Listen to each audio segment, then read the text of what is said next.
Have you ever looked out your window and noticed a tiny, feathered neighbor setting up shop right on your porch? You might be hosting one of nature's most clever and, frankly, underrated architects. Today, we're going to pull back the curtain on the hidden world of the finches, nesting right under our noses. This quote really hits home for a lot of us. It's that moment of pure surprise and wonder when you realize you're sharing your space with someone. It's not just a random bundle of grass in your hanging basket. It's a home that was deliberately chosen and carefully built right there. So, I want you to think for a second. Have you seen this before? Maybe it was tucked into a wreath on your front door, or on a high ledge under the eaves, or maybe deep inside a bushy plant. That little discovery, that little nest, connects you directly to the incredible story we're about to unfold. Okay, so you find one of these amazing little nests. Who's the tiny builder behind it all? Well, let's get into the essentials. We're going to talk about how to identify the most common finches you'll see and what makes their nesting habits so unique. So this breaks down the two finches you're most likely to spot. On one side, we have the house finch. They get started early in the spring, and hey, their name gives it away. They love using our houses and other structures. But then you have the goldfinches. They wait all the way until mid to late summer. And the reason why is just fascinating. It's all tied to their favorite food. They literally wait for the thistle plants to seed before they start their family. Talk about planning ahead. It's a brilliant survival strategy. All right, so now we know who might be building these nests. Let's take a closer look at the structures themselves, because these are not just messy piles of twigs, believe me. They are incredible feats of miniature architecture. It's really easy to just walk by a bird's nest and not give it a second thought, but that's a huge mistake. A finch nest is a masterpiece of engineering. Seriously, it's a carefully woven cup, perfectly structured, insulated. It's the ideal nursery for their babies.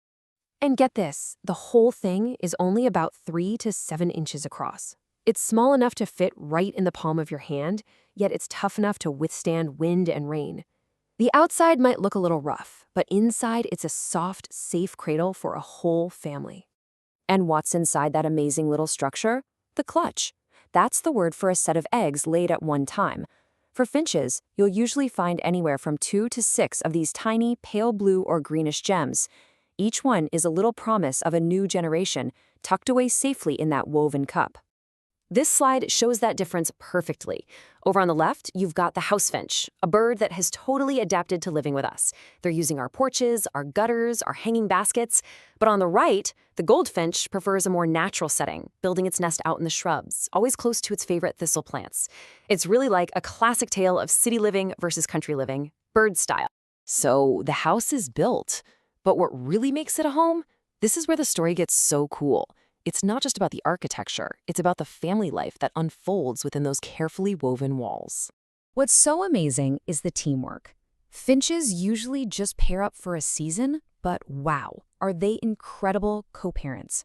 While the female sits on the eggs, the male stands guard and basically acts as a personal delivery service, bringing her food.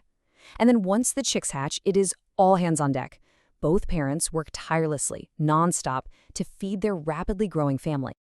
And all of this happens so fast. Just look at this timeline. The eggs are laid on day 1, about 2 weeks later they hatch, and then just 2 more weeks after that, the babies are fully grown and ready to fledge. That means leave the nest. The entire journey from a tiny egg to a bird in flight takes less than a month. It's a complete whirlwind of development happening right outside your window. So after seeing all their hard work and their amazing family life, the natural next question is, what can we do to help? This is where we get to shift from just being observers to being really good neighbors, creating a backyard where these tiny architects can truly thrive. And you know what? Creating a finch-friendly yard is actually pretty simple. Let's walk through it. First, you can put out some of their favorite food, like niger seed in a special feeder. Second, keep native plants and shrubs around. It's natural food and shelter for them. You can even help them out by offering nesting materials, like bits of cotton or even pet fur you've brushed out. But maybe the most important things are about protection. Avoid using pesticides in your garden, and please be mindful of predators, especially outdoor cats. These simple little things can make a world of difference for your feathered neighbors. So the next time you see a tiny finch flitting around your yard, you'll know. You'll know the incredible story of architecture, of family, and of sheer survival that's unfolding. The real question is, are you ready to become a guardian for these tiny architects? Because your backyard isn't just a yard, it's a potential nursery for the next generation.